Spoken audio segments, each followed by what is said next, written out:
Olá, daqui é Margarida David Cardoso. Hoje publicamos uma entrevista com António Coimbra de Matos, figura incontornável da pedopsiquiatria e da psicanálise em Portugal.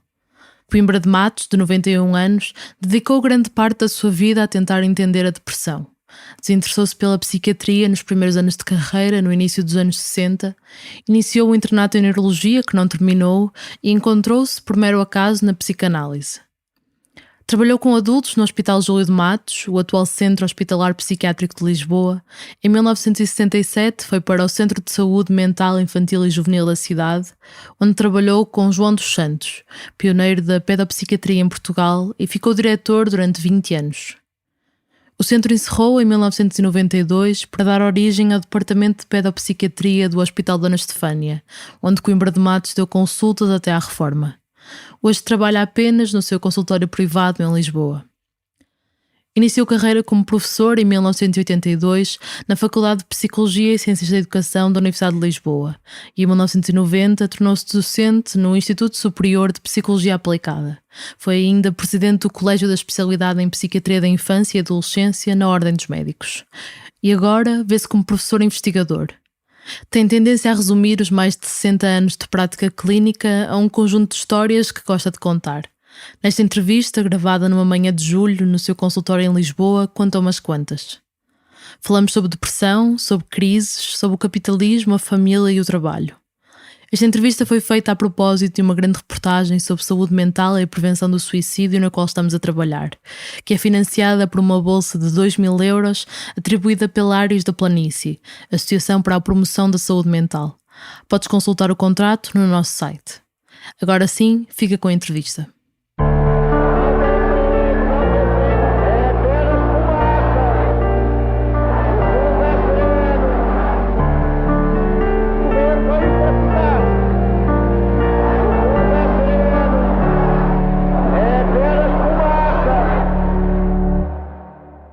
Ele fazer uma pergunta que será justo dizer que passou grande parte da vida a aperfeiçoar a resposta a esta pergunta, mas o que é a depressão? Bom, a depressão é o sentimento de perda, o sentimento que o indivíduo tem que perdeu alguma coisa e que lhe é importante, que lhe falta. Há dois grandes afetos na nossa vida relacional, na nossa vida com as pessoas. Um é a ansiedade, que é o medo que possa acontecer qualquer coisa menos agradável, e a depressão, que é quando essa coisa já se deu. Por exemplo, se eu tenho uma namorada que duvido que ela goste suficientemente de mim, ou seja, tenho uma ansiedade depressiva, receio de a perder. Se eu tiver já alguns indicadores de que ela não está interessada em mim, está a desinteressar, começa a ficar deprimido. Certo. Mas a depressão apresenta-se fundamentalmente há este sentimento de perda, mas este sentimento de perda pode ser mais realista, e nessa altura chamamos luto. Por exemplo, quando nos morre uma pessoa de quem a gente gosta, desapareceu essa pessoa importante que morreu e ficamos em luto. Na depressão é mais quando sentimos que perdemos o interesse, o afeto dessa pessoa. O amor dessa pessoa. O amor dessa pessoa. Eu costumo dizer, o luto é a reação à perda do objeto de amor, a depressão é a reação à perda do amor do objeto. Se a minha namorada morre, eu fico em luto. Se a minha namorada me abandona, eu deprimo. Qual é a principal distinção? É que se ela morre, eu não a responsabilizo, ela não tem culpa de ter morrido, não é? Se ela me abandona, eu sinto que houve uma intenção dela de me ferir. Portanto, eu sinto-me atingido no meu valor próprio, na minha autoestima. No luto, não. Se a minha namorada morre, eu não me sinto diminuído com isso. Se a minha namorada me abandona e me troca por outro, ou mesmo que não me troque, mas se me abandona, eu sinto que não tenho grande valor. Atinge o meu narcisismo. Por outro lado, Se a minha namorada morre, eu não me revolto contra ela, portanto, ela já não está cá, mas não me revolto. Não há uma culpa. Se me abandonou, há uma certa revolta. E é por isso que na depressão, que é esta perda do humor do objeto, há, e isto é que não é muito conhecido, 2 tipos de depressão: a depressão normal e a depressão patológica. Se a minha namorada me abandona e eu me revolto contra ela, mas que chata, que puta de mulher, que não tem valor nenhum, foi uma sacana, etc. Esta depressão tende a ser resolvida, porque eu revolto. É por isso que eu digo em alguns trabalhos meus que o remédio contra a depressão é a revolta. Se eu não me revolto, pelo contrário, começo a atacar-me a mim próprio, eu de facto também não presto, não a tratei muito bem, inferiorizando-me e culpabilizando, faço uma depressão patológica. Certo. Eu diria que todas as pessoas passam por uma depressão normal e algumas desenvolvem a depressão patológica? Quer dizer, todos nós temos perdas afetivas. Há pessoas que fazem mais depressões normais, revoltam-se e, portanto, ultrapassam isso facilmente. Há pessoas que fazem, fundamentalmente, depressões patológicas. Agora, como é que isto se explica? Normalmente, isto vem desde as próprias construção da organização inicial de personalidade. Quando na infância eu senti que os meus pais, ou pessoas significativas, designadamente os pais, ou um deles ou os dois, não me deram o afeto suficiente, estou marcado por uma depressão infantil. E, portanto, facilmente depois faço depressões na infância. É por isso que a depressão do adulto é, de certo modo, quase sempre uma reativação de uma depressão infantil. É um pouco como na tuberculose. Na tuberculose do adulto, geralmente é uma reativação da tuberculose infantil, ou chamada primeira infecção. Uma tuberculose que não foi muito grave e depois, mais tarde, há outra coisa qualquer, reativa aquela anterior. Se não teve esse foco infantil, está mais resistente à tuberculose. Certo. Agora, outra coisa importante também é que esta perda pode ser por pressão. A depressão não é só a pressão, falta de entusiasmo, mas é também a opressão. Se vivemos numa sociedade ou numa família que limita as nossas liberdades, a nossa capacidade de agir, de ter coisas, estamos oprimidos e deprimimos. Deprimimos porque não tiramos satisfações suficientes da vida. Certo. E aqui também é a mesma coisa. Se um indivíduo ou uma classe social é oprimida, se obedece e aceita, etc., torna-se, aguenta aquilo. Se revoltar, consegue mais sair da depressão. Até porque obriga o opressor a mudar também de atitude. Exato. Porque a depressão não é tristeza, não é? É falta de entusiasmo, é falta de vontade. É fundamentalmente a falta de entusiasmo. Isso também é importante. No luto é que é principalmente a tristeza. Na depressão também há tristeza, mas o sinal importante é a falta de entusiasmo, a falta de ânimo, o desânimo. Certo. Freud dizia que a depressão ou a melancolia é um luto patológico e o António diz que ele confunde as duas coisas. Sim, não estou muito de acordo nesse sentido, porque há lutos normais e lutos patológicos. E da mesma forma também há depressões normais e depressões patológicas. No luto normal, o outro morreu, é fundamentalmente como é que se resolve? Uma coisa de memória, de esquecimento, vai-se abandonando a memória daquele indivíduo e substituição. Substituir por outro semelhante, outro que faça as mesmas funções. No luto patológico, há principalmente 2 tipos de luto patológico. O luto patológico de tipo histérico, em que o indivíduo nunca mais se esquece, tem os objetos do enlutado, não é? Tem o quarto como ele estava. Com o quarto com as coisas, há várias maneiras, não é? E outro é o luto delirante, por exemplo, em que o indivíduo não acredita que aquela pessoa desapareceu. Recordo-me, por exemplo, eu estive mobilizado nas guerras coloniais em Moçambique de 71 a 73. Sim, de 71 a 73. Havia lá várias pessoas e lembro-me que uma senhora que estava lá, que era mulher de um coronel, sim, era um coronel, tenente-coronel. E ele morreu num acidente de helicóptero, nem foi coisa de guerra, foi um acidente de helicóptero que caiu.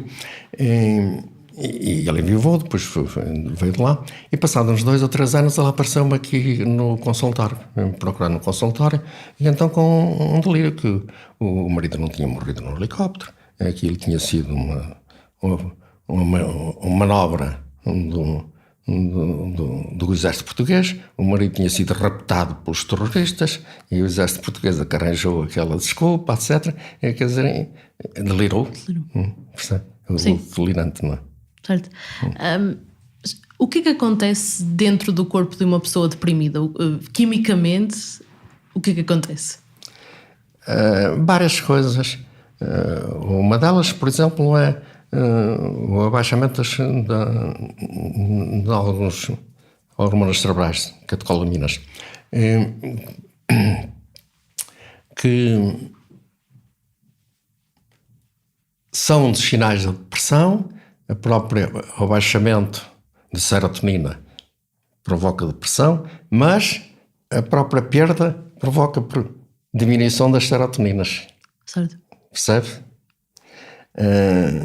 É como em muitas outras coisas. Para dar um exemplo, que é o exemplo mais conhecido, a testosterona, que é a hormona sexual masculina, fundamental, e uma hormona também da agressividade. Por isso os homens são mais agressivos que as mulheres, em regra.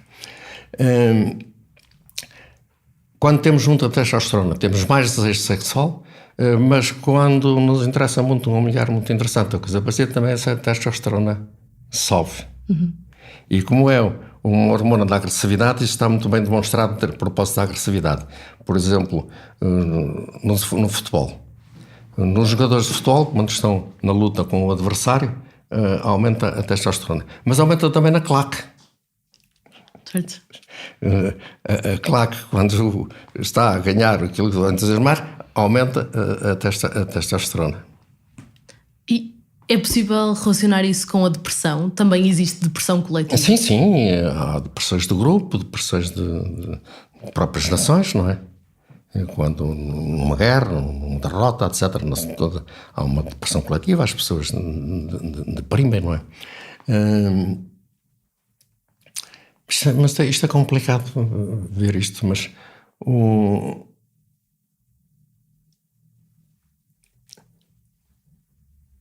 uma das coisas importantes na vida é o medo. E é pelo medo que se condiciona, por exemplo, é pelo medo que se domesticam os cães e se educam as crianças, não é? E esse medo também provoca revolta naquele que é a intimidade, que é objeto do medo, mas provoca também obediência. Se é mais normal, aparece mais fúria. Se é mais patológico, obedece mais. E isso é um fator de risco para a depressão, ser mais obediente? Se a pessoa for mais obediente que revoltado, está mais fragilizado e deprime muito mais facilmente. Mas, por exemplo, não é a revolta que leva, por exemplo, um trabalhador a ter noção da sua condição, ou uma vítima a ter noção de que é oprimida? Isso também não pode levar à depressão, esse estado de consciência? Não, esse facto de consciência depende. Pode levar à depressão se o indivíduo entender que não tem solução, que não pode fazer nada, que tem de se submeter. Se for mais enérgico, mais lutador, revolta-se e a depressão, quer dizer, faz uma depressão normal, se quiser, revolta-se. Não? Então, uma sociedade conformada é menos deprimida? Uma sociedade conformada tem uma depressão pouco visível, mas no fundo está mais deprimida. Certo. É menos animada, faz menos coisas, não é? Certo, sim. Mas deixa-me só falar, por exemplo, de depressão. Uma vez estava na Faculdade de Psicologia a dar uma aula prática e, portanto, a apresentar um caso. No caso era um miúdo de 8, 9 anos, andava na idade escolar, e que começou a sair menos, a procurar menos os amigos, a baixar o nível escolar. E durante a entrevista, como era uma prática, não eram muitos alunos, eram para aí uma dúzia deles, e o miúdo, na conversa comigo, estava muito satisfeito com todas as notas, etc. Quando eu diagnostiquei uma depressão, ficaram todos: o que é que você diz, professor, que é uma depressão? Eu disse: bom, ele diz estas coisas todas, mas o que é certo é que ele desinteressou-se. Está menos animados, estão menos vivos, tem menos entusiasmo, tem a tal falta de motivação, o tal desânimo. E isto é que é a depressão. Certo. Depois, há também outra coisa, que quando a pessoa está deprimida, muitas vezes tende a iludir-se ele próprio. E o deprimido é muitas vezes um palhaço, um indivíduo que conta muitas anedotas, muitas coisas, para se enganar a si mesmo e enganar os outros, mas para se enganar a si próprio. E as crianças fazem muito isto. As crianças contam muitas histórias e tal, muitas agitadas, muitas vezes estão deprimidas. O deprimido o exemplo é o clown, o palhaço dos circos. Exato. Também costuma dizer que o masoquismo é o masoquismo. O masoquismo é uma adaptação, uma boa defesa uma defesa contra a depressão. Em que sentido? No sentido em que, se eu me conformo com a posição baixa e com ser bem considerado pelos outros, ser oprimido pelos outros, etc., não sinto a depressão, mas é uma defesa contra a depressão. Era melhor que sentisse a depressão, porque então podia-me revoltar. Assim conforme. Certo. Não sei se foi. Sim. Costuma dizer também que alguns dos seus pacientes são um bocado preguiçosos. Ou seja, viram alguma coisa aconteceu com eles e eles não pensaram. É muito. Alguma coisa aconteceu com eles e eles não refletiram. Viu aquilo acontecer e não pensou nisso. Acha que nos pensamos pouco? Bom, é um mecanismo de defesa chamado recalcamento, não é? Portanto, a pessoa procura esquecer, procura não se lembrar, para não sofrer, mas ao mesmo tempo não se lembrando não resolve o problema. Isso é útil provisoriamente. Eu gosto muito de mostrar as coisas no concreto. Certo. Eu estou-me a lembrar de uma colaboradora minha, era uma terapeuta da fala. Uma terapeuta da fala que trabalhava no meu serviço, no Centro de Saúde Mental Infantil, e que uma vez teve um acidente de automóvel, depois estava a falar comigo, e nós conhecíamos-nos bem, portanto tínhamos uma relação fácil, e ela contou-me o acidente. Era um acidente de automóvel que não foi grave, foi um bocado aparatoso, o carro ficou um bocado escacado, mas ela só fez um leve ferimento na fronte. E depois ela estava-me a contar que quando aquilo aconteceu foi de Lisboa para Sintra. Nessa altura ainda não havia autoestrada sequer, mas foi nesse percurso. Ela disse: mas sabe, eu na altura fiquei calma, resolvi, chamei a polícia, chamei não sei se não era o 112, as ambulâncias nessa altura. Passado 2 horas, quando estava em casa, que eu tive uma ansiedade muito grande. E diz-me: eu sou muito histérica, não sou assim. Não, nada histérica, acho que foi normal. Na altura, controlou a ansiedade para resolver a situação. Depois da situação resolvida, pode deixar vir a ansiedade à superfície. Agora, o que há pessoas que, na altura, utilizam este sistema, mas depois conservam isto. E conservando isto, não vem a ansiedade à superfície, o indivíduo não revê o que aconteceu, etc. E, portanto, também não resolve muitas coisas. Porque é conveniente rever o que aconteceu, porque se calhar não teve muito cuidado, se calhar não reparou em determinado sinal, ou coisa parecida, no tempo que estava, na chuva, na estrada. Quer dizer, nós precisamos de pensar e repensar, refletir, para irmos corrigindo os nossos erros. Exato. Quando se especializou em psiquiatria, em 59, vão 61 anos, a depressão era assim que entendia a depressão, ou seja, a depressão era assim que entendia a depressão. A depressão era a mesma coisa que é hoje. Não. Nessa altura, bom, para já a minha ida para a psiquiatria Durante a Faculdade de Medicina, os meus mestres queriam que eu fosse para cirurgia. Eu cheguei, o meu trabalho foi em cirurgia cardíaca.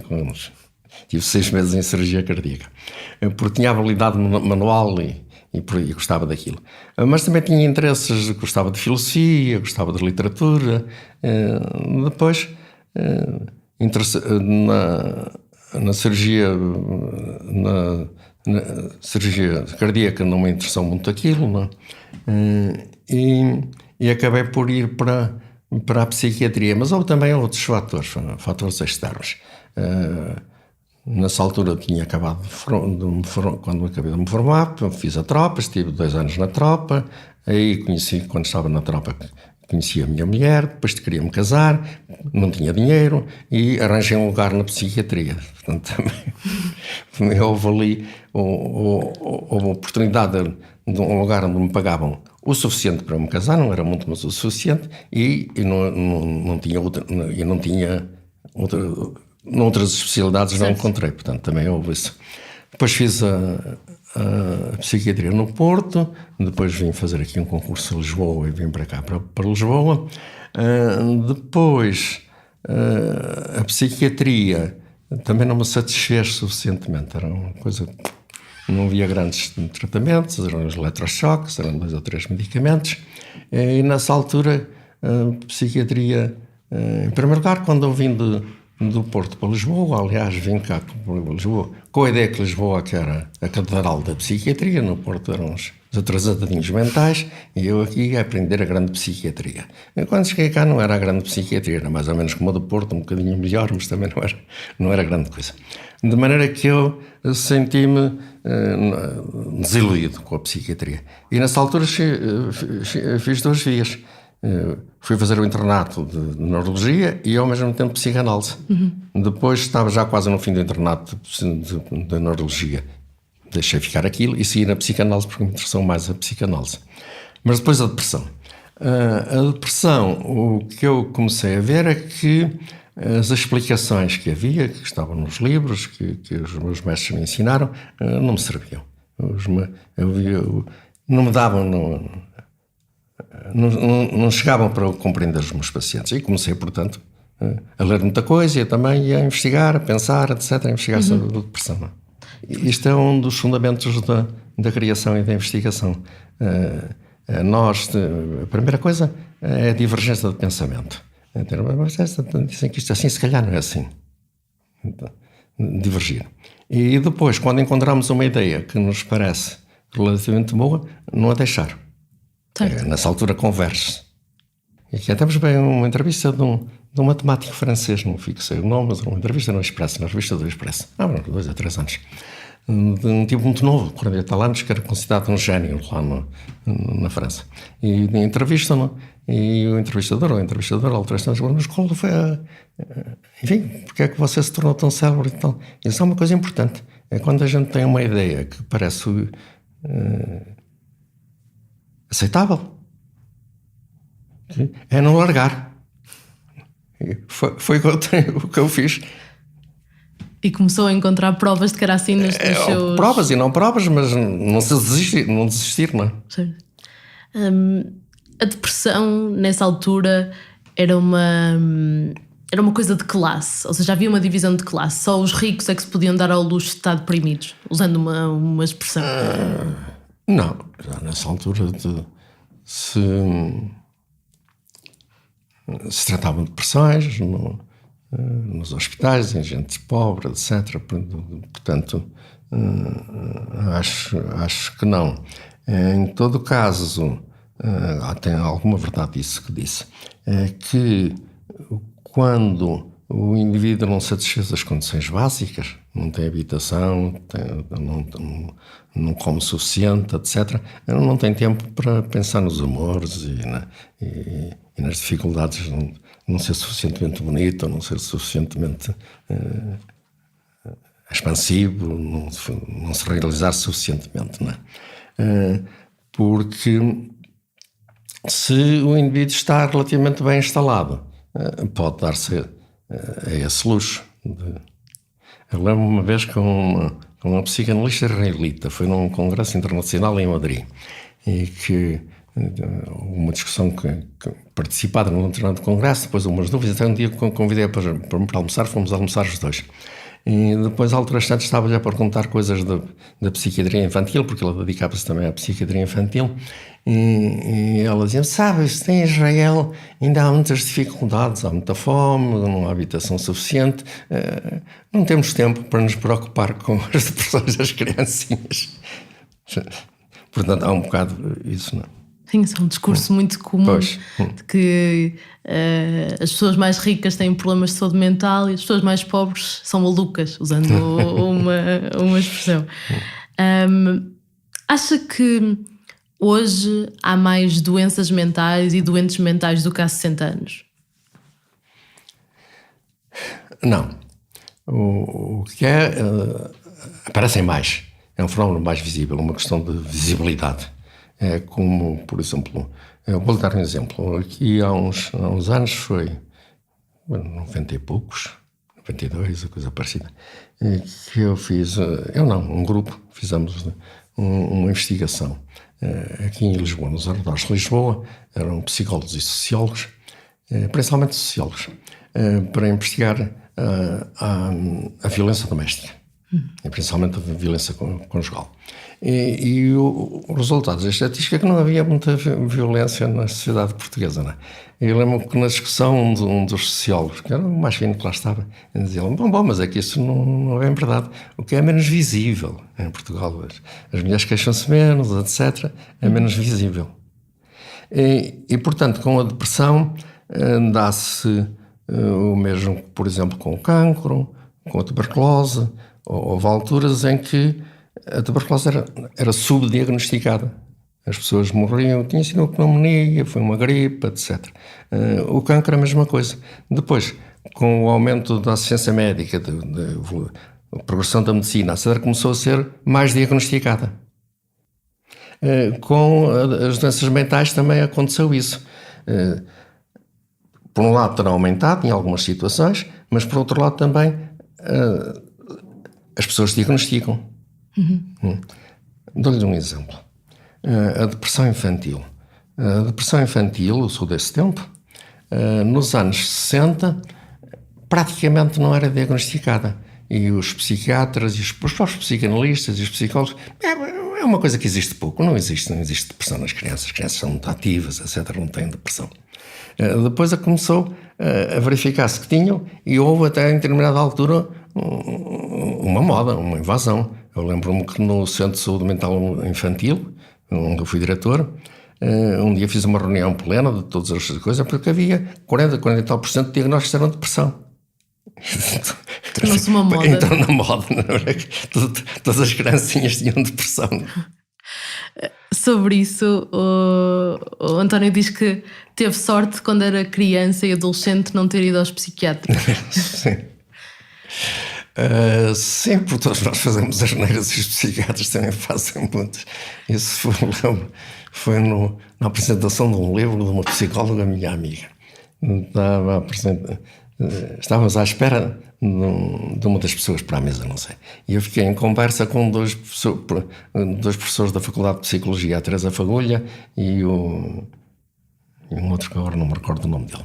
E a altura estava a contar histórias, que eu gosto de contar histórias, eu sou bem divertido. A Teresa Fagulha diz assim, o professor é mesmo uma pessoa divertida. Disse, olha, tive sorte, e minha criança ainda não havia pedopsiquiatras, de maneira que deixaram-me andar à vontade de fazer as maluqueiras todas.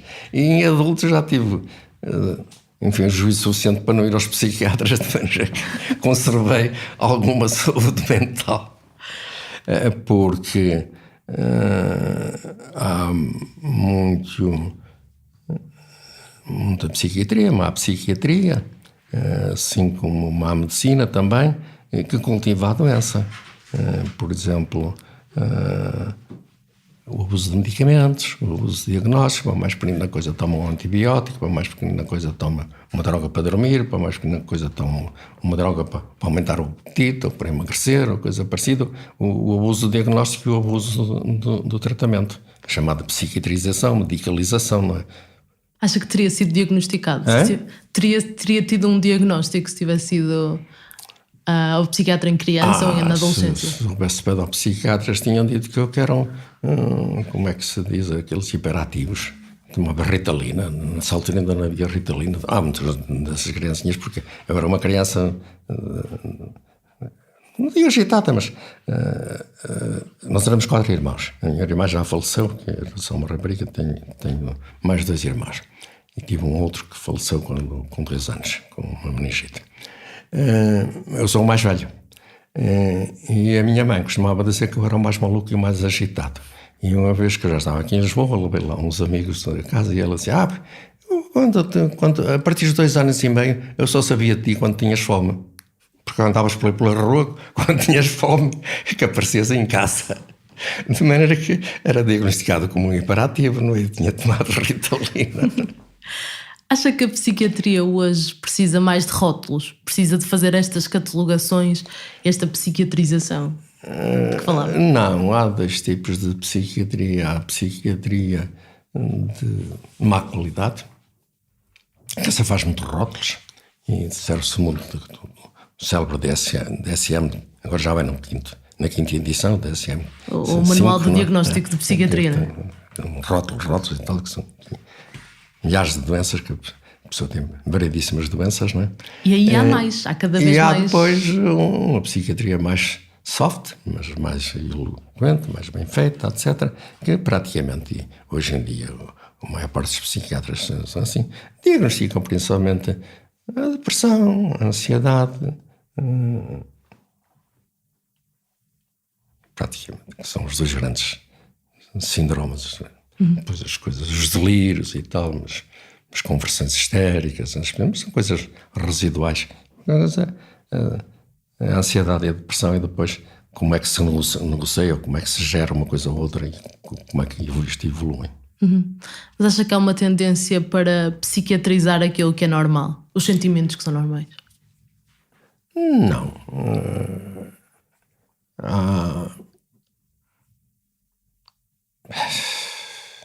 Há as 2 atitudes, quer dizer, há psiquiatrizar, psicologizar, medicalizar e tratar tudo, e excessiva, e há também a outra também às vezes excessiva. Isso não é nada. A desvalorização. Dorme um bocado, vai dar uma volta, bebe uns copos, passa um fim de semana fora, que às vezes também é excessiva. Portanto, a coisa resulta de haver um certo equilíbrio e não ser demasiadamente cáustico, nem demasiadamente também indiferente ou ingênuo, não é? Ia ler uma citação sua. A cura analítica não é mais que a abertura ao sonho. Acaba quando o paciente sabe sonhar. O que é que isto significa? Sabe, aí é preciso introduzir uma coisa. O sonho no sentido do projeto, do sonho criativo, e não propriamente do sonho noturno. O sonho no sentido do projeto. Se nós temos projetos, se nós queremos melhorar as coisas nossas e para o mundo, etc., sofremos menos e encontramos soluções. O sonho diurno, não é? Se não imaginamos, aceitamos aquilo que existe. Claro. Mas assim parece que a psiquiatria cura tudo. Não.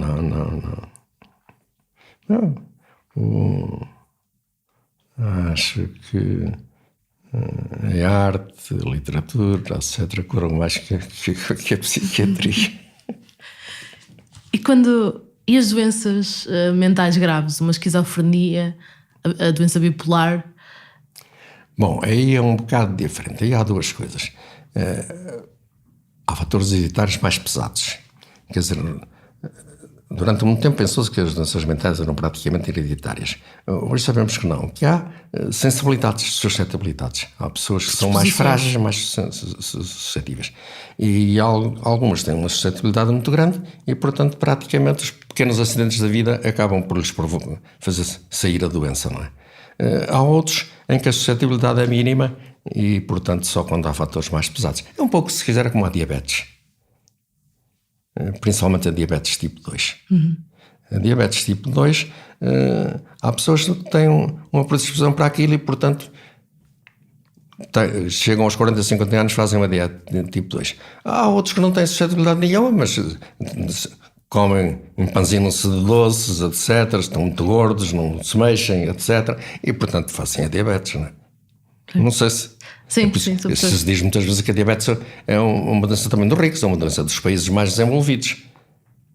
Porque não é porque nos países mais desenvolvidos haja mais genes de diabetes, é que comem abundantemente, não fazem exercício. Acha que uma sociedade ocidental como a portuguesa, o estilo de vida que levamos também favorece a doença mental?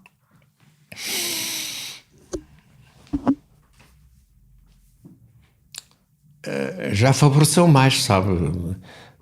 Uma sociedade muito ignorante, como era no tempo de Salazar, favorece um sentido em que o indivíduo tem um grande desconhecimento das coisas, reflete menos, não tem contacto com outros e portanto, não se defende, não se revolta, não faz coisas diferentes. Hoje em dia, a sociedade portuguesa não difere muito de qualquer sociedade ocidental, de qualquer sociedade desenvolvida, não é? Hoje já nem as sociedades ocidentais e orientais diferem muito. A diferença entre a China e os Estados Unidos já não é assim tão grande, entre o Japão e a Alemanha também já não é assim tão grande, mas principalmente a nível ocidental vive-se aqui como se vive em França, mais ou menos, não é? Sim. Com algumas diferenças, mas... Falando sobre a crise, em 2008 passamos por uma recessão económica que é só comparável à Grande Depressão em 29, que foi curiosamente o ano em que nasceu. Agora vivemos a crise associada à pandemia do novo coronavírus. Isto fará moça na saúde mental? Bom, para já, na crise de 1929, 1930, foi melhor resolvida que a crise de 2008, porque o Presidente dos Estados Unidos, nessa altura, lançou dinheiro, criou empregos, etc. Aqui fez-se, mas foi a austeridade. Então, foi-se buscar, baixaram-se os salários, baixaram-se as pensões, achava-se que vivíamos acima das nossas possibilidades, não é? Foi estes anos da troca aqui, de maneira que foi um desastre, não é? Quanto atualmente é diferente. O que é que acontece? O que acontece fundamentalmente é que esta pandemia veio tornar bastante mais nítidos os males sociais, as desigualdades sociais, por exemplo, que, a primeira vez, o vírus coroa em português, que é coronavírus coroa, corona em espanhol. O vírus coroa atinge muito mais as pessoas que não têm condições de vida, que têm poucos salários, que são obrigados a trabalhar em condições mais difíceis, que têm de andar em transportes superlotados, e vou tornar isso muito mais nítido, não é? Portanto, deu coisas importantes.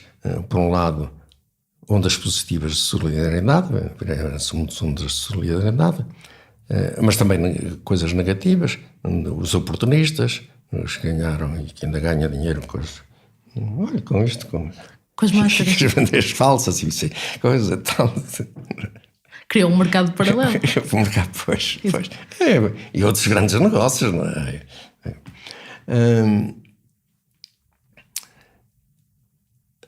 Veio também acordar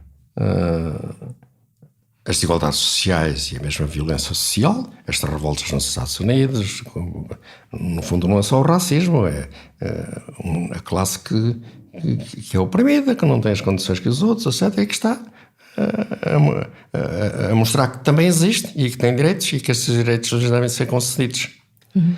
Agora, se vamos dar a volta e tornar este mundo melhor, eu gostaria que sim, mas tenho as minhas dúvidas, porque...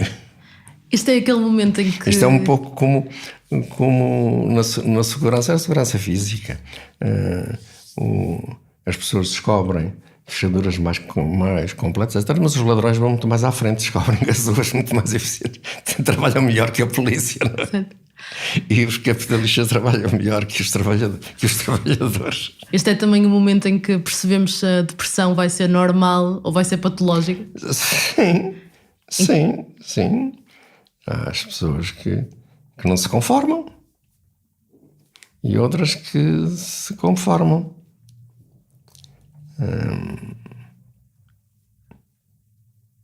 O problema da obediência. Impõe-se uma determinada coisa e há as pessoas que tendem a obedecer, outras que tendem a revoltar-se. As que tendem a revoltar-se são mais normais. Mas depois também há a forma como isto se faz, não é? Por exemplo, mais uma vez o exemplo de Portugal. Uma das razões de nós termos tido uma ditadura que durou 40 e tal anos, quando uma parte das ditaduras duraram menos, foi que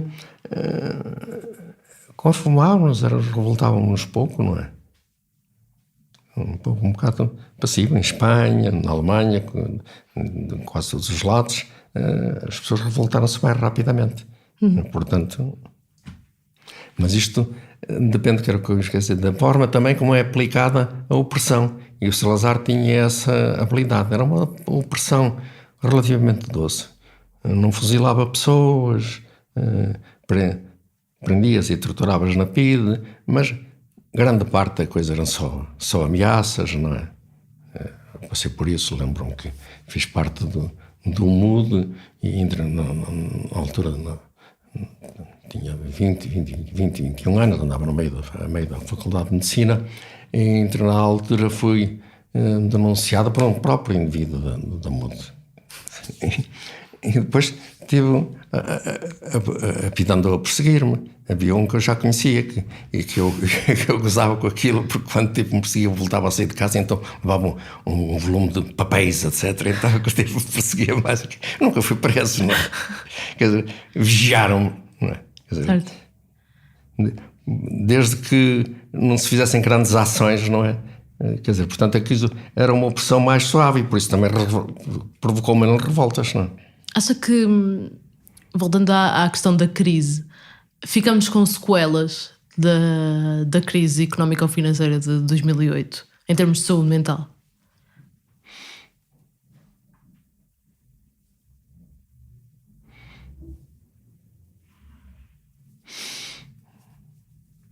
Do ponto de vista de patologia mental, acho que não haverá.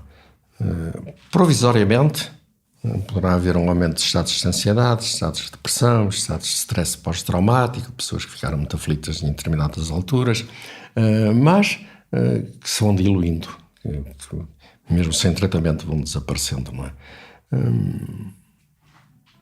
Olha, se quiser, estou à vontade para falar, até porque não votei nele, não é o meu presidente, este presidente. Eu votei no Sampaio da Nova, de quem era amigo, fomos colegas na Faculdade de Psicologia, na Ciência da Educação, muito mais não porque eu, mas dávamos bastante bem.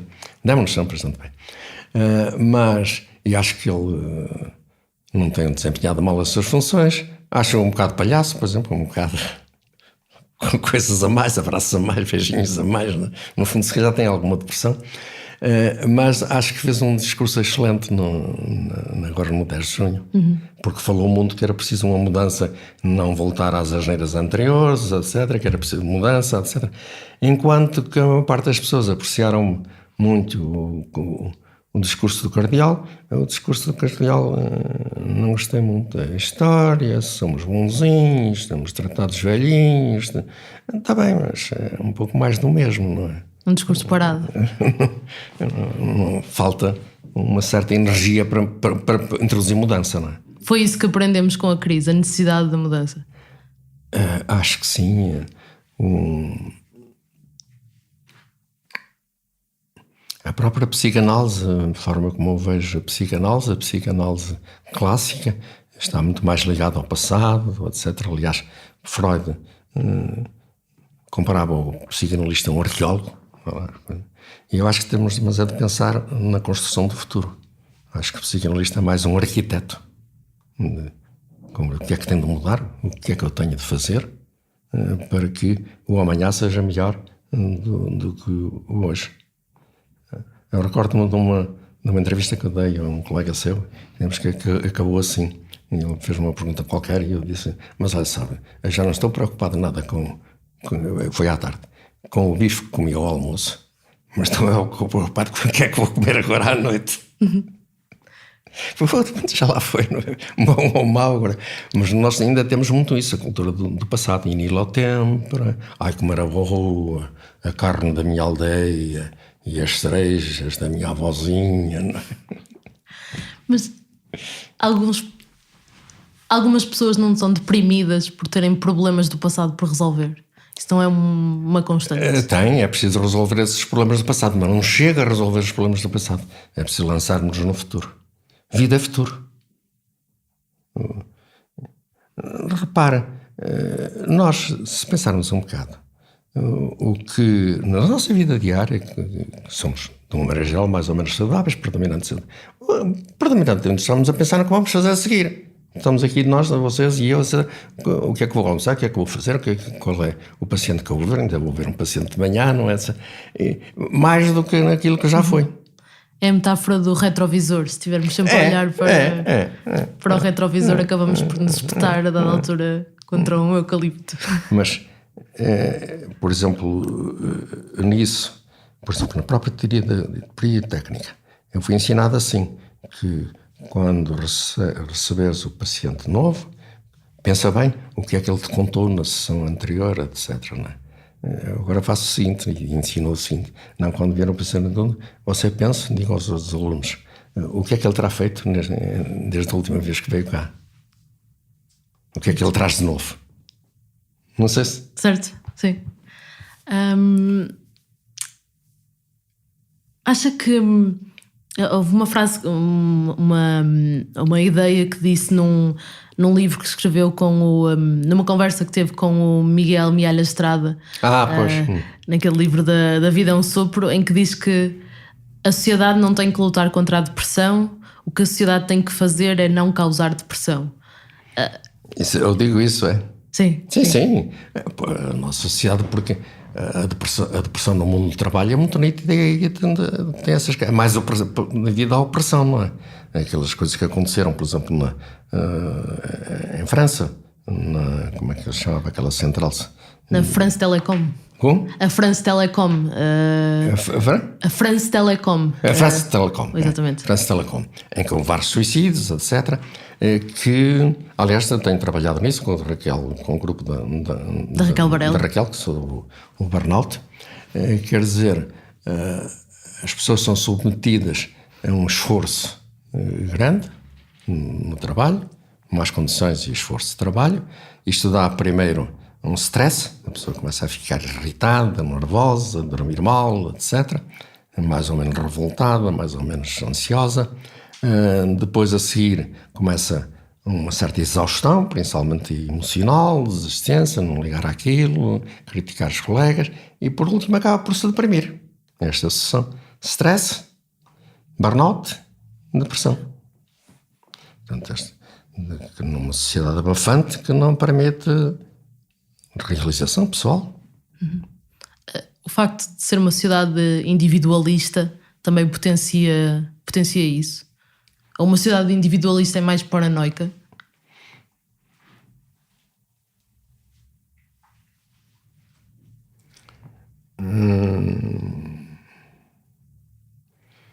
Sim.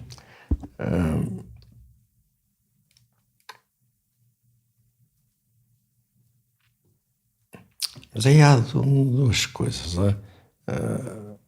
Há um individualismo maligno, digamos assim, em que é o que é típico das sociedades hipercapitalistas, das sociedades neoliberais, em que o que interessa é o lucro, só pensa em mim, e os outros que se lixem, se for preciso cilindros, se for preciso passar à frente.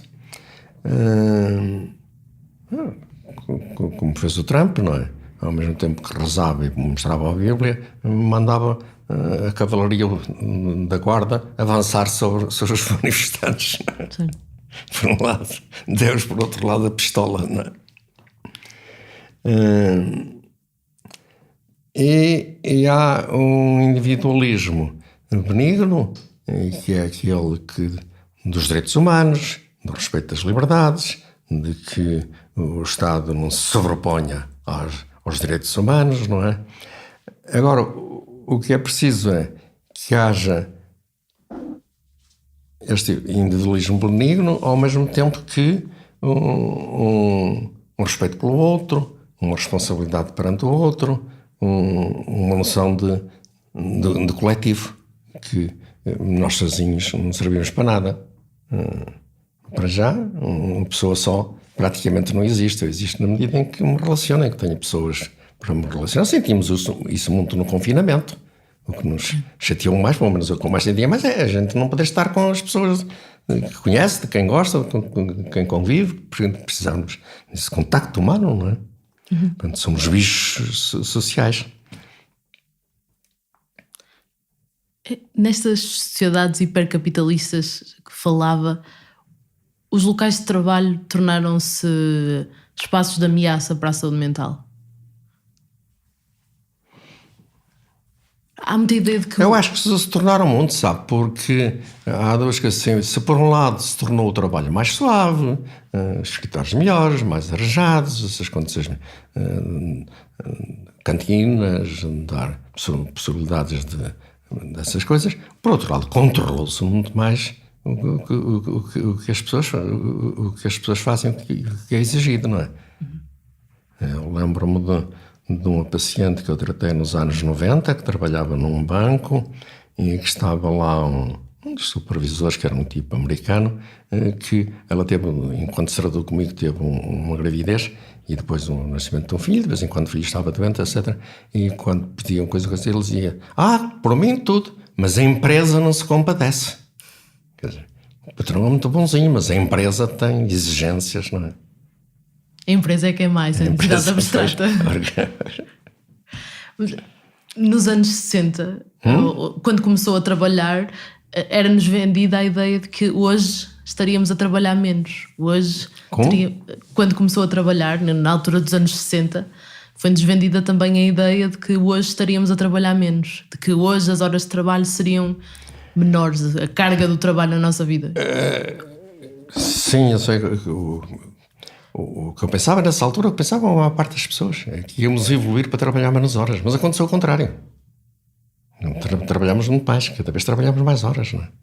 De uma maneira ou de outra, não pode o horário não estar, mas depois o que temos de fazer e as contas que temos de dar e os relatórios que temos de fazer, ou coisa parecida, acabamos por trabalhar. Hoje as pessoas têm muito pouco tempo livre.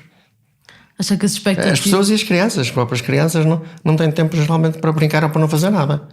Porque têm de ir às aulas, depois têm de ir ao ténis, depois têm de ir ao inglês, depois têm de ir à patinagem, depois têm de ir não sei o quê. Tem tantas coisas que não fica tempo para não fazer nada, para olhar para a lua, não é?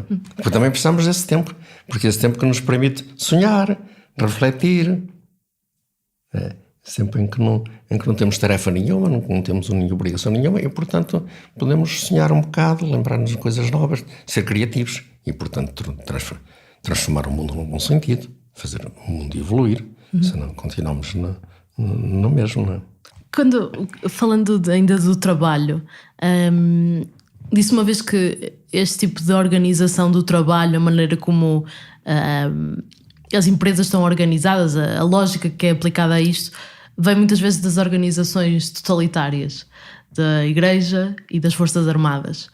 Acha que vivemos numa sociedade moldada pela culpa e pela violência? Ainda vivemos um bocado, ainda são modelos importantes, a Igreja e as Forças Armadas, mas são modelos menos virtuosos, modelos da regra, da obediência. Repare que nessas organizações a palavra-chave é a obediência. Os votos das freiras e dos padres é pobreza, castidade, obediência, mas começa pela obediência. Nas tropas também é uma coisa, obediência ao superior, não é? As próprias coisas maçónicas também é a obediência, não é? Portanto, são sociedades baseadas na obediência e não na liberdade. Essa discussão que falava. Como? Nessa discussão que falava. Sim, sim. Ter liberdade de ser, a liberdade de se afirmar. Eu fui professor na Faculdade de Psicologia e no ISPA. Na Faculdade de Psicologia regi 2 cadeiras. No ISPA regi mais, mas lá na Faculdade de Psicologia regi 2. Uma que era Psicopatologia Dinâmica do Adulto e outra que era Psicopatologia Dinâmica da Criança e do Adolescente. E na cadeira de Psicopatologia Dinâmica da Criança e do Adolescente, eu costumava perguntar aos alunos na primeira aula, não fazia sempre, mas fazia muitas vezes, alunas que eram principalmente raparigas, o curso tinha mais raparigas, qual era o principal dever de uma criancinha. Lá me diziam, portar-se bem, lavar os dentes, não sei o quê e tal. Eu ouvi aquilo tudo. Não, o principal dever de uma criança é desobedecer aos pais, que é a única forma de se fazer gente. Em que sentido? Não está de acordo? Por exemplo, vai lavar os dentes. Não vou nada. Fico muito mais bonito com os dentes sujos. Lavar os dentes estraga o esmalte.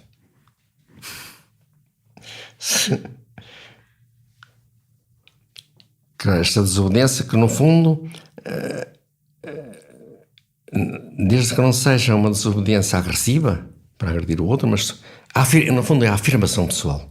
Nós precisamos ser capazes, a necessidade de afirmar os nossos gostos, os nossos credos e não condicionarmos ao outro.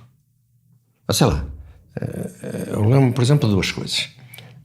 Uma era um médico que tinha uma filha de 6 ou 7 anos e ele resolveu mudar a filha, que andava num colégio, para outro colégio, porque ficava mais próximo, não sei o quê, tinha de ouvir, e a filha protestou e dizia que não queria, que tinha as amigas e tal, chorou, borrou, fez uma birra. E ele, numa das sessões, dizia-me tal, e eu perguntei-lhe, mas olha lá, você é psiquiatra? Eu sou. Duvido um bocado. E disse-me que queria ser psicanalista, é por isso que está aqui. E eu disse, sim, tudo. Olha que não chega lá com essa... Com essa intolerância, é isso que lhe critica. A sua filha tem... Então, uma criança de 6 anos sabe lá o que é bom, então não sabe. Tal coisa... A criança tinha razões dela, não é? E se calhar era mais importante perder os amigos do que propriamente ir para um colégio melhor.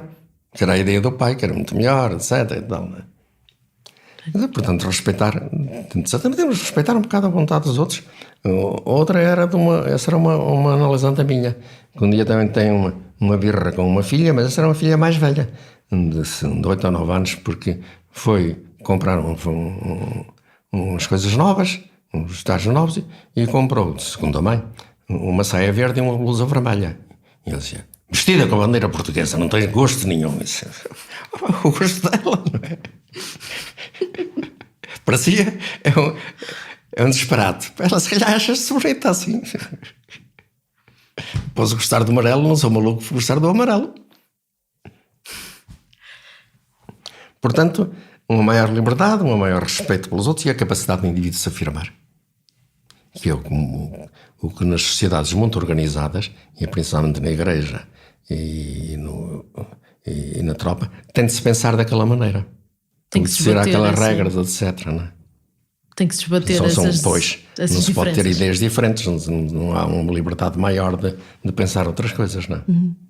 Mas ainda vivemos com uma culpa que tem origem na religião. Somos uma sociedade da culpa. Judaico-cristã, a culpa vem dos persas, da civilização persa, e é absorvida pela civilização judaica e depois cristã.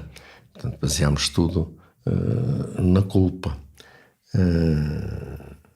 Na culpa e depois, ultimamente, muito no sucesso, que era mais típico das sociedades orientais, do Japão, principalmente, da própria China, imperial, o sucesso. Hoje somos mais o que é preciso ter sucesso. Boas notas, bons empregos, andar bem vestido, quer dizer, ter sucesso. Somos sociedades do sucesso. Por exemplo, na adolescência, eu ainda sou desse tempo, muitas das expressões da adolescência estão carregadas de sentimentos de culpa. Insultou o pai, bateu na irmã, deu porrada num condiscípulo, insultou o professor. Hoje, muitas pessoas da adolescência é porque não conseguem ter notas para entrar na universidade, ser aceitos no clube de futebol. As coisas de sucesso, somos muito necessidade do sucesso. Ficamos deprimidos por causa da falha. Sim, do insucesso.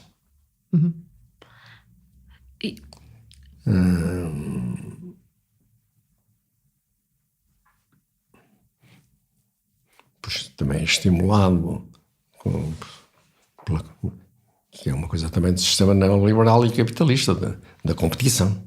Estão sempre a falar nisso, competição, concorrência, competição, são as palavras de todos os dias, não é?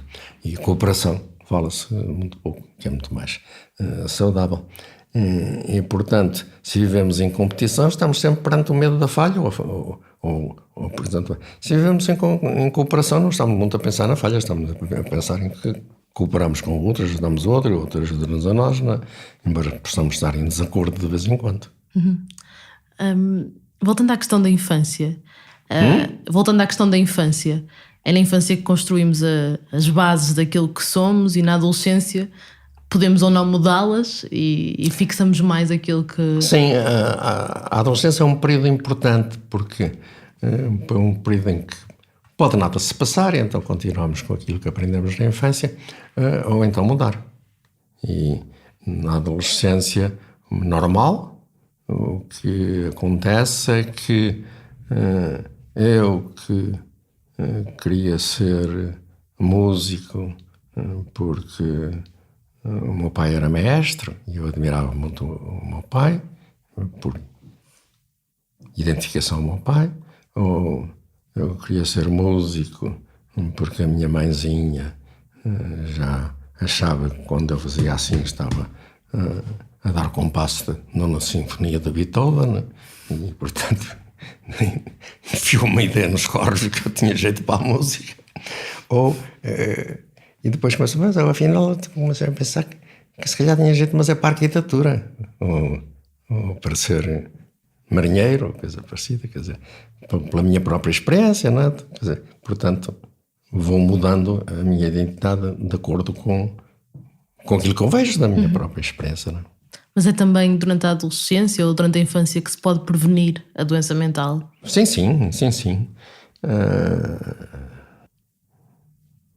A forma como uma criança cresce e é educada pode prevenir a depressão, as coisas que acontecem na adolescência também. Quer dizer,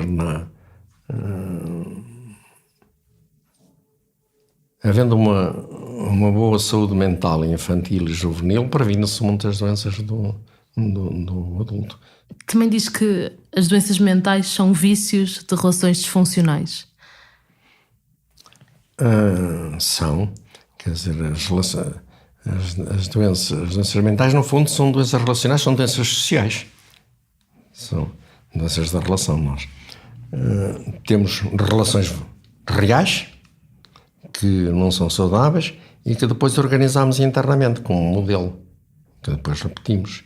Eu, por exemplo, tenho uma relação o meu pai era agressivo, batia-me por tudo e por nada, eu também aprendi, também bato nos outros ou nos meus irmãos, ou coisa parecida. Quer dizer, depois criei esse modelo interno e depois dizia-se assim. Se fôssemos todos bem amados, a psicanálise não existia, ou a psicologia não existia? Sim. Eu próprio foi dizer isso. A única coisa que cura o humor. Isso resolvia o problema de saúde mental, os problemas de saúde mental? Há duas coisas importantes nos elementos. Não diria que é só o amor. O amor e a responsabilidade. O ser capaz de gostar do outro. Mas o ser capaz também de responder às necessidades do outro, assumir compromissos, ser responsável. São fundamentalmente estas duas coisas. Sei lá, quando eu escolho qualquer pessoa, uma namorada, uma amante, um colaborador, ou uma colaboradora, coisa parecida. Mas há duas coisas fundamentalmente que me importam. É que se ele é capaz de gostar de mim, de achar que eu sou uma pessoa aceitável, de amar-me ao fim e ao cabo, e ser responsável. Pensar que se não usar máscara pode infectar os clientes e a mim, por exemplo, outra coisa parecida, ser responsável. Sim. Assumir compromissos. Ainda naquele livro com o Miguel Mialha Estrada, ele conta uma história de uma mãe, quer dizer, de uma criança que ele acompanhava de 9 anos com depressão, que a mãe também tinha uma depressão e já tinha tido várias tentativas de suicídio. E ele diz, a dada altura, era impossível tratar aquela criança sem tratar a mãe. Há forma de fazer isto, ou seja, de tratarmos as famílias e as relações para prevenir a doença mental? O que é muitas vezes não é fácil, sabe? Depende muito das circunstâncias. Por vezes a coisa é muito evidente e aceitável e a pessoa compreende. É assim como no casal lá, por exemplo, vem para com a ideia de fazer uma terapia de casal e a gente tem 2 ou 3 sessões e chega à conclusão que de facto há um que é o principal doente e o que é preciso é que esse faça uma terapia. Se a pessoa e o casal compreendem isto, muito bem. Se não compreende, muitas vezes tem de se fazer durante algum tempo uma terapia de casal. Mas há casos, às vezes, eu lembro de um caso mais complicado, que posso contar, que era um miúdo de 5 anos. Um miúdo de 5 anos, muito perturbado, um miúdo psicótico, perfeitamente perturbado, e que é visto por uma psicóloga psicanalista, mas principiante, e que fazia supervisão comigo. E ela tinha um caso de adulto, mas um dia falou-me neste caso e discutimos este caso. E depois eu supervisei este caso. Este miúdo fez uma psicoterapia psicanalítica com esta psicanalista durante uns 3 ou 4 anos. Mas como era a história deste miúdo? A história deste miúdo é que o pai era um empresário da Madeira. Um empresário da Madeira que tinha uma cadeia de hotéis. Tipo, bastante rico, tinha uma cadeia de hotéis. A mãe era uma das funcionárias de um dos hotéis.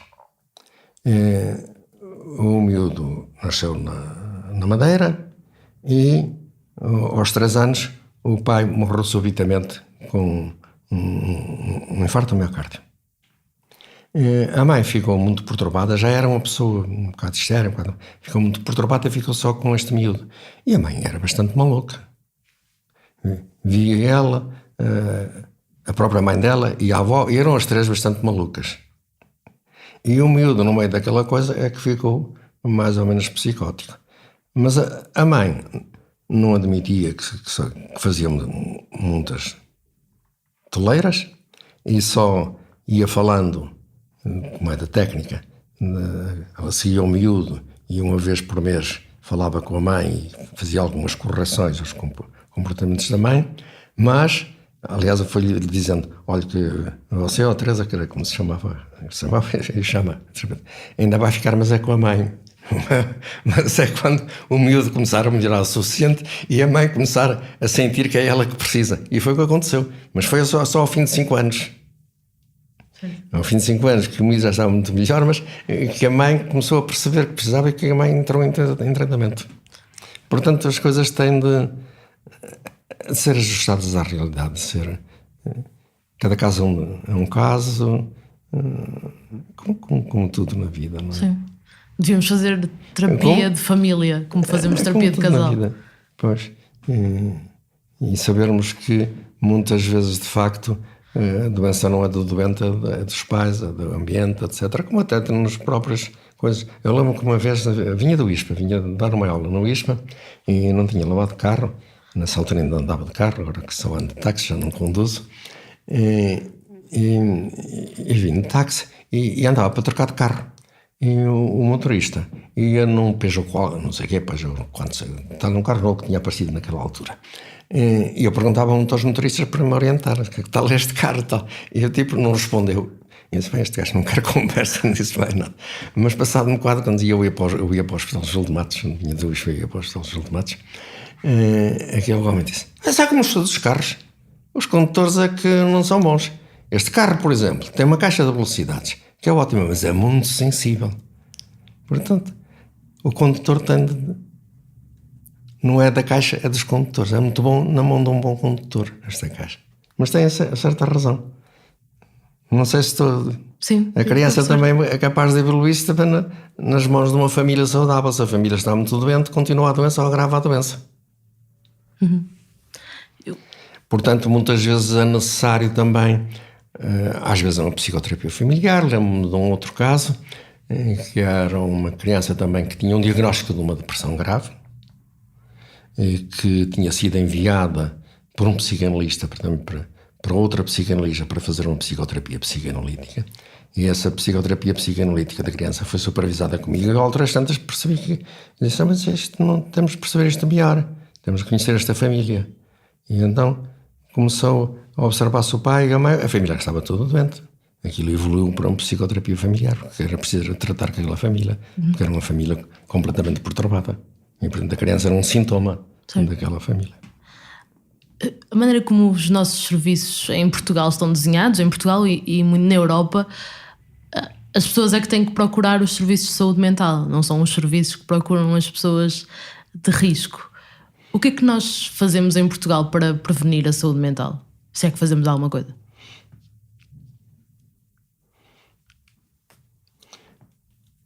Acho que pode, fundamentalmente, na minha opinião, preparar intermediários, mediadores. Quer dizer, se nós,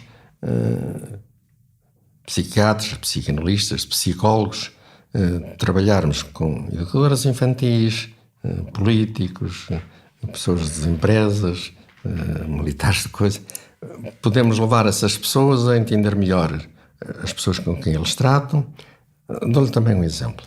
Em determinada altura, no Centro de Saúde Mental Infantil, havia um colégio que era gerido por freiras que enchia as consultas. As criancinhas lá andavam todas na consulta da coisa. Aquilo estava dividido por equipes, até que um dia disse à chefe da equipe daquilo, Teresa, acho que você precisa de ir lá ao colégio para falar com aquelas freiras, etc., para ver onde é que está a origem de tanta doencinha nas criancinhas. Não é? Temos de tratar o foco de doença, não é? Porque senão...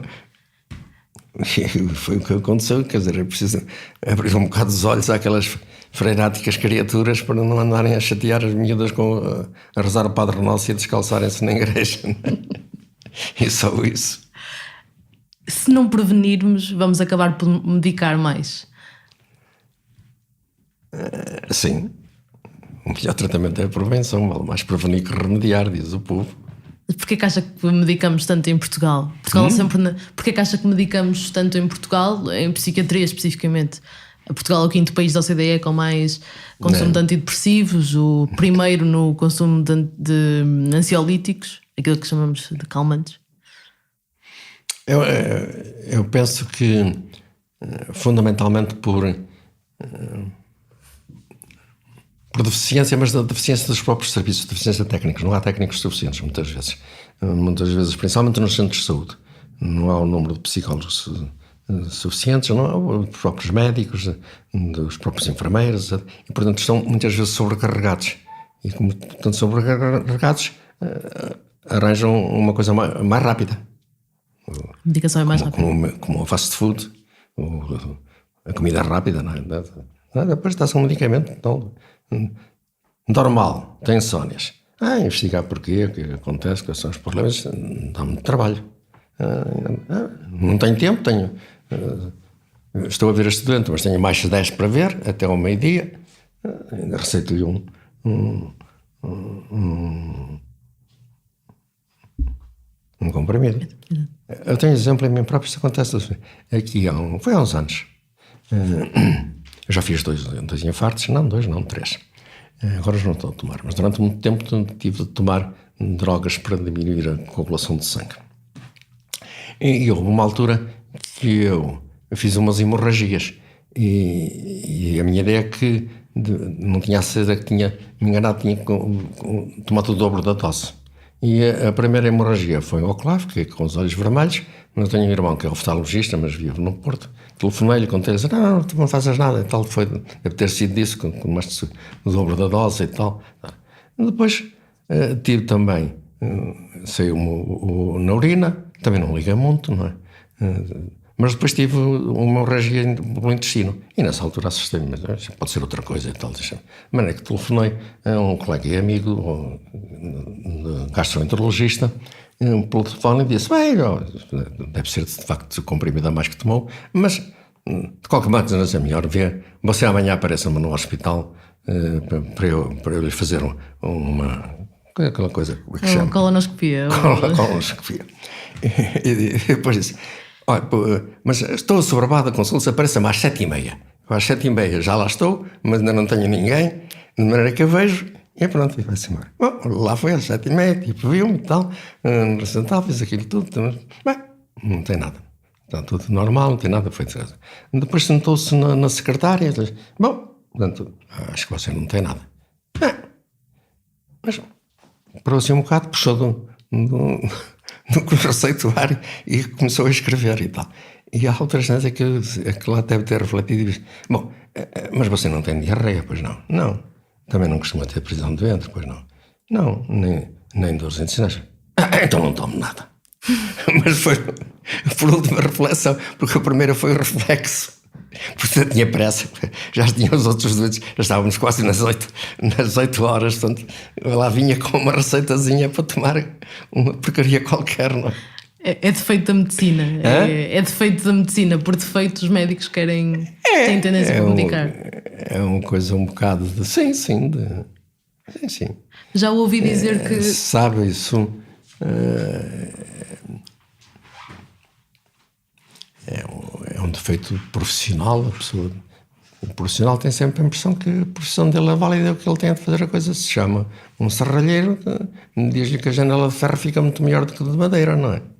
Que é uma estupidez pôr na janela de madeira. É o que ele sabe fazer, não é?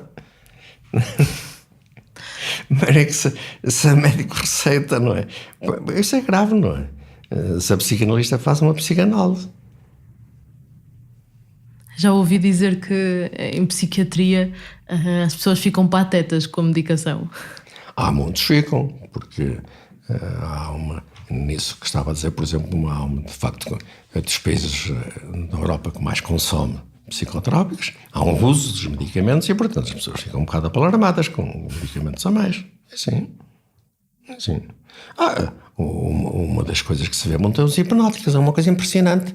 A quantidade de pessoas que não dormem sem tomar uma droguinha à noite. Depois o organismo habitua-se àquilo, depois também já não funciona sem aquilo. Tinha um colega psiquiatra, um tipo distinto, barata, mas era um indivíduo que tomava doses infernais de café. Ele só tomava cafés duplos, mas tomava 4, 5, 6 cafés duplos. Depois andava sempre assim. E depois dizia que sem aquilo adormecia. Não trabalhava, adormecia. Com certeza. Depois habituou-se a funcionar e estimulado pela coisa. Somos animais de hábitos e de vícios, não é? Um último tema que queria falar consigo era sobre suicídio. O filósofo Karl Marx tem um trabalho sobre o suicídio, e ele acreditava que estava na natureza de uma sociedade deficiente gerar suicídios como uma atitude desesperada. Concorda? Sim, pode ser. O suicídio geralmente é a consequência de uma depressão. Mas não é só isso. No fundo é isso. Mas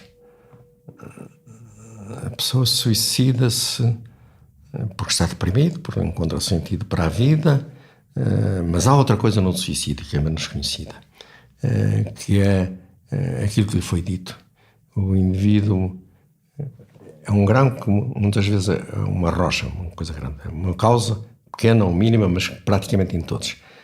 porque não se suicida. Cumpre com um desejo infanticida dos pais. No fundo, foi sentindo na vida, pois, aqui tudo corre mal, teu pai teve um infarto, porque tu fazes muito barulho, tu só fazes asneiras, etc. Vai incutida culpa e maldade. Se tu não existisses, se tu desaparecesses, as coisas correriam bem. Tu és o causador do nosso desastre. Acho que o suicídio é sempre uma morte por doença. O suicídio e o assassinato, porque socialmente tudo acontece porque os pretos são umas bestas e os afro-asiáticos nos Estados Unidos. E, portanto, temos de os matar ou prender, ou eles deprimem-se e eles próprios se matam. Por isso, porque assumem que isso que é verdade. Que só estão a fazer, a prejudicar. Mas acha que o suicídio é sempre uma morte por doença? Neste caso por depressão, como disse.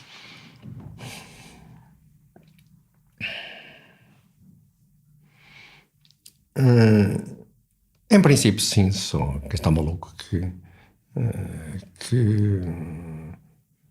acha que outra vida que não existe, mas em que ele acredita, ou que esta não tem solução, porque há sempre soluções, podem ser diferentes, mas há soluções. Mas, em todo caso, há situações em que o suicídio tem uma certa lógica. Portanto, mais uma vez, as coisas têm de apreciar, que é o caso da eutanásia. Se eu tenho uma doença que sei que é absolutamente incurável, que me dá um sofrimento horrível, etc., não terei, de facto, direito a abreviar esta existência que não me leva a lado nenhum, não é? Aqui há quem aceita, quem não aceita, eu estou de acordo com... Claro que é muito complicado, exige muitas condições para que não se abuse, etc. Então. Certo. Porque é para acabar com aquela dor, não é necessariamente para acabar com a vida. Queria só ler-lhe uma citação. Diga. Para perceber também se concorda. Há um poeta e ensaísta inglês, o Alfred Alvarez, que diz: o suicídio, como o sexo, é uma característica humana que nem a mais perfeita sociedade pode eliminar. Não, acho que é diferente. Quer dizer, o sexo é normal e necessário, o suicídio não. Mas é um pouco, se quiser, é como o amor e o ódio. Porque ainda costuma dizer não há amor sem ódio, ódio e amor são ambos necessários. O amor é necessário, o ódio não é necessário. O que é necessário é a afirmação pessoal, que é um pouco diferente. E, portanto, o suicídio não é necessário, mas o considerar que há situações em que não vale a pena viver, por exemplo, no caso da... isso é aceitável. Não sei se... Sim. É um bocado diferente, não é? Sim. É assim como a afirmação, quer dizer, que é o problema da agressividade. Porque também dizem, mas a agressividade é necessária, a agressividade existe. Não, eu não preciso de matar o outro. Agora, preciso de me afirmar a mim. E, portanto, se o outro não me deixa, não, pá, isso não... Alto lá. Que é, por outro lado, também a capacidade de dizer não. Que é outra coisa que nas sociedades conventuais, militares, etc., não se permite, não se pode dizer não. Quando é a coisa mais importante, é aprender a dizer não. Aliás, biologicamente, é aquilo que acontece. A primeira coisa que a criança faz é assim e a primeira palavra é não. Quer dizer, porque é mais importante o indivíduo recusar do que propriamente... Quer dizer, separar aquilo que não presta, aquilo que serve, como nós fazemos em qualquer lado. Quer dizer, quando vamos numa estrada e há um calhau no meio da rua, paramos e afastamos o calhau, não é? Quer dizer, afastar aquilo que estorva. Queria só fazer uma última pergunta. Perguntar-lhe se ainda há questões que o incomodam ou ainda há questões que o preocupam. Ainda tem respostas ainda tem perguntas por responder. Assim,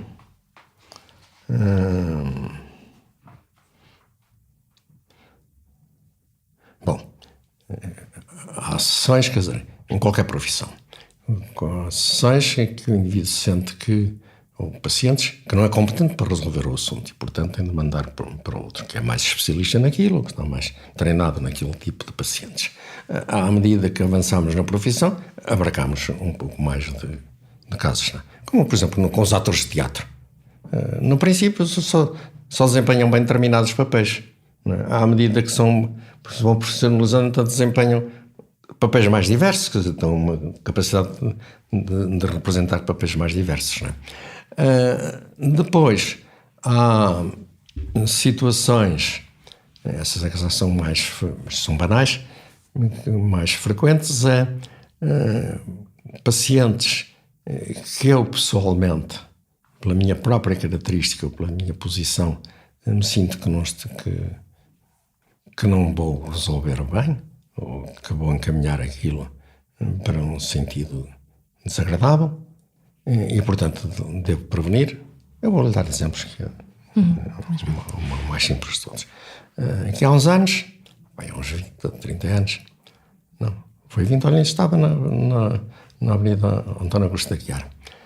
Apareceu-me uma paciente, uma mulher dos seus 50 e poucos anos, atriz de teatro, que queria fazer uma psicanálise e que tinha ouvido falar em mim, tinha lido umas coisas minhas, tinha-me escrito a mim. Eu via duas vezes e indiquei-a para outro colega. Aliás, disse-lhe de uma forma, mas o que é que me passou pela cabeça? Quer dizer, achei esta mulher tão interessante que eu disse, eu corro o risco de uma análise passar por uma paixão. De eu não só me interessar como paciente, mas interessar-me como pessoa. Esta mulher tocou-me tanto que há esse risco. Portanto, o melhor. Da maneira que o que eu disse, ela percebeu. Eu disse, olha, a impressão que somos personalidades tão próximas e tão conjugadas que não me parece que seja a melhor opção de escolher para mim. Outro foi com um paciente homem. E esse já estava em análise. Comigo, há uns meses, próximo já de um ano. Era um paciente curioso, que tinha 2 cursos, de Educação Física e de Filosofia. E então, o que ele fazia na vida, profissionalmente, era professor de Filosofia e na vida andava porrada com toda a gente. Era professor de ginástica. Era um tipo muitíssimo agressivo. Andava conflitos, mas fazia porrada mesmo com amigos, com a polícia, tal, com familiares. Andava sempre naquilo. E há alturas tantas eu comecei a não suportar aquela coisa. E comecei a pensar, estamos cheios, quer dizer, eu qualquer dia também não vou bater nesta albençada, mas vou ser desagradável, dizer que é um psicopata, que não sabe controlar-se. E a altura tantas foi mais, é que eu comecei, que é outra coisa também, nós darmos conta das nossas coisas menos conscientes. Eu tinha não são estes, como estes, eram mais largos um bocado, e tinha aqui uma mesinha pequenina e tinha ali 2 cinzeiros. Nessa altura fumava, às vezes até durante as sessões. Um que eu utilizava mais e outro de mármore grande. Comecei a dar-me conta que estava sempre com a pata, com a mão em cima do cinzeiro de mármore. No fundo estava... Pronto, se este gajo começa lá com a coisa, ainda me agrida um insulto, ainda lhe atiro esta coisa à cabeça, não é? Mas é que... E depois, na altura, disse, olha, eu acho que você tem aí uma parte muito agressiva, que eu tolero mal. Eu começo a ficar também um bocado irritado, zangado. Mas é que acho que isto não está a ser muito produtivo entre nós, que é melhor que você procure outra pessoa, ele procurou outro analista. Encontrei-o depois, mais tarde, para aí uns 20 anos depois, em que nos encontramos num congresso. E depois ele convidou-me para ir tomar um café e depois, doutor, aquilo que o doutor me disse uma vez foi especial para mim. Eu disse, mas que é coisa? Disse-me, como disse, mais importante é que eu tinha um ódio ao meu pai, um ódio assassino. Mas era tipo, tinha uma violência, nunca fez mal ao pai, mas tinha, e que o pai ainda era vivo, mas tinha um ódio de estimação ao pai. Mas, portanto, não sei se respondi. Sim. É difícil tratar de pessoas de quem não gosta. Pois é. Olha, foi numa conferência internacional em que o presidente da mesa era um americano que achou muita piada aquilo, porque era sobre depressão. E eu acabei a conferência dizendo assim: eu só trato de quem gosta e em quem aposta. Quer dizer, reconhecer que aquela pessoa tem talentos, etc., para ser possível. Quer dizer, não é gostar no sentido de... É reconhecer que este indivíduo há ali qualquer coisa de aproveitável que pode ser. Se não há, o que é que eu vou fazer? Certo. E por outro lado, em quem aposto, em quem eu acredito que sou capaz de resolver, porque se não acredito nisso também, gosto, mas não tenho o entusiasmo, a força, a determinação suficiente.